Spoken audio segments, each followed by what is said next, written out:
Graça e a paz, amados pastores. Vamos hoje falar sobre o capítulo 15, as epístolas pastorais. Quais são as epístolas pastorais? Tá? É 1º e 2º Timóteo e Tito. Então são 3 epístolas pastorais. Tá? Então, nesse capítulo, o próprio escritor ele trata das 3 epístolas. Tá? Timóteo e Tito, né? 1º e 2º Timóteo. Tá? Qual são a relação das pastorais em relação às outras epístolas paulinas, né? Lembrando que Paulo ele tem 13 epístolas, 13 cartas, né? Bem, 1º e 2º Timóteo, né, as 3 cartas constituem uma unidade, né? É como se fosse uma carta ali, digamos de certa maneira única, né? Pelo fato de serem as únicas cartas neotestamentárias, as únicas cartas do Novo Testamento, que é dirigido a uma pessoa, a um indivíduo, né? E esse indivíduo, ele tem uma responsabilidade pastoral. E o que é que diferencia Timóteo de Tito? É que Timóteo, ele realmente vai na função de pastor. Já Tito não, ele vai como fosse um evangelista, eu acho, ali. Ele não vai para pastorear, tá? Ele vai para resolver uma crise e deixar lá pastores. Timóteo não, Timóteo ele vai lá para resolver um problema na cidade de Éfeso e ser o pastor daquele local, né? Mas as 3 cartas ela tem esse viés pastoral, de aconselhamento, de como o pastor deve fazer.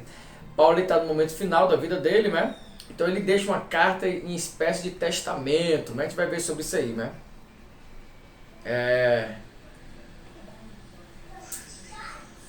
As cartas de Timóteo e Tito são consideradas como cartas pastorais, como eu falei.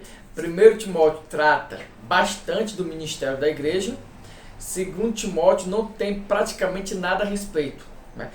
Até porque a gente vai ver que o propósito, o conteúdo das cartas são diferentes, né?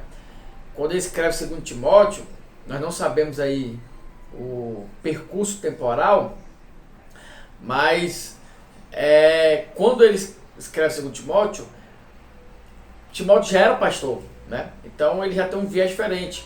Porque quando ele escreve a primeira carta, ele dá aquela carta de espécie de conselho a Timóteo, né? Como ele deve fazer, como ele deve tratar, como ele deve agir diante dos líderes que estavam lá pregando uma mensagem errada, né?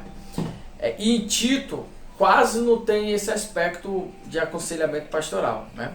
Os falsos ensinos estão sendo atacados em todas as 3 cartas, então em todas as 3 cartas existe um falso ensino a ser combatido, né? E é comum considerá-los como se fossem os mesmos em todos os casos. Ou seja, o mesmo ensino, o mesmo problema de falso ensino que Timóteo estava enfrentando, Tito também estava, né? Quais são os problemas históricos? Bem, os falsos mestres, né? As 3 cartas se opõem ao mesmo ensino falso que gira em torno dos elementos judaicos, ou seja, a respeito dos judaizantes. Ele tem um combate ao gnosticismo, né?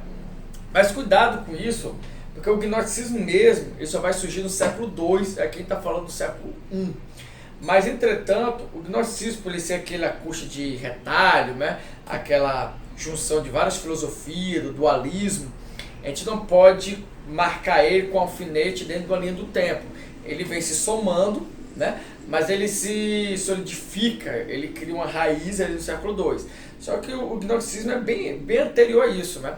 Então é comum a gente ver João, Paulo, Pedro combatendo uma espécie de gnosticismo, né? O início dele ali, algumas tendências já gnósticas, tá? A organização eclesiástica, né? Paulo ele coloca ali anciões e bispos como se fosse a mesma coisa, né? Que é uma espécie de um líder, né? Ele tinha a mesma função. A teologia, as afirmações são genuínas e procedem da vida de Paulo, né? A gente percebe ali as características paulinas na sua teologia, né? Algumas pessoas acreditam que esse livro é um pseudônimo, né? Que na verdade não era Paulo, ele apenas era outra pessoa e coloca Paulo ali para dar uma credibilidade. Muitas pessoas acreditam nisso, mas foi derrubado por terra, né? Por vários motivos, né?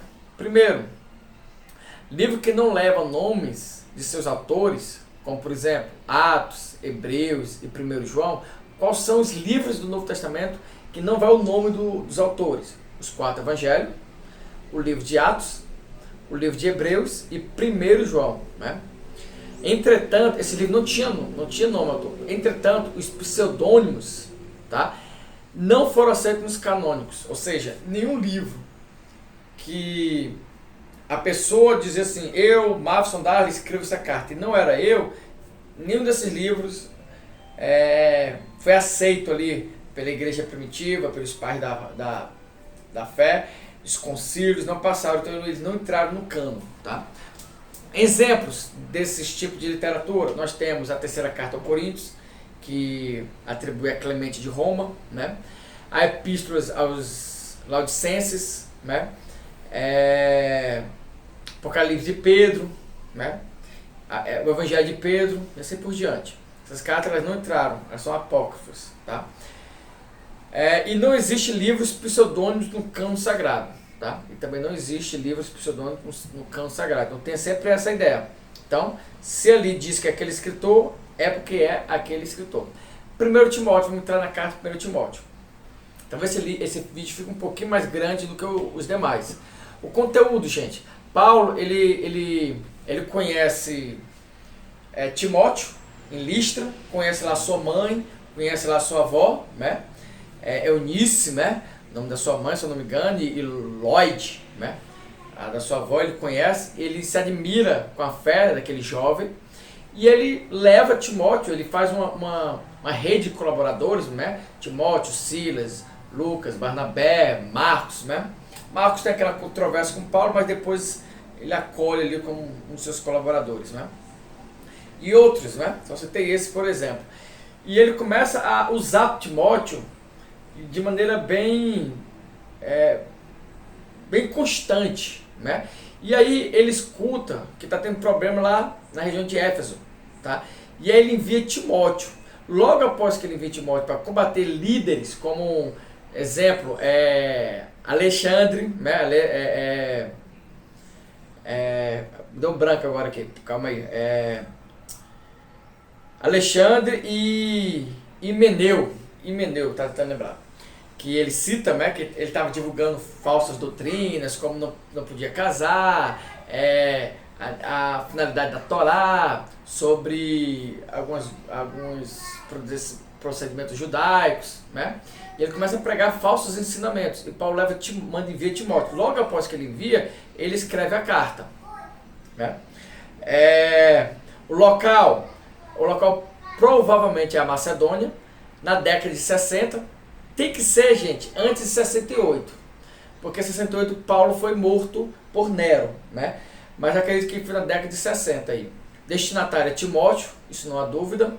Autoria paulina sobre o cânon. Ele foi rejeitado somente por Marcião, que rejeitou todas as cartas pastorais, né? E também foi rejeitado por Taciano. Fora isso, foi unânime, né? A contribuição, ele mostra as funções eclesiásticas da igreja. Ele não mostra hierarquia, mas ele mostra como deve se comportar um pastor, quais são as atitudes do pastor, as funções, quais são a ética, quais são os atributos, as características de um pastor, né? E ele lança luz sobre o ministério da igreja. Isso aí é o 1 Timóteo. Segundo Timóteo, ele é escrito, tá, também na década de 60 ali, mas porém na cidade de Roma, porque nesse caso Paulo estava preso. E ele conta que ele estava em processo de julgamento, estava correndo o processo dele.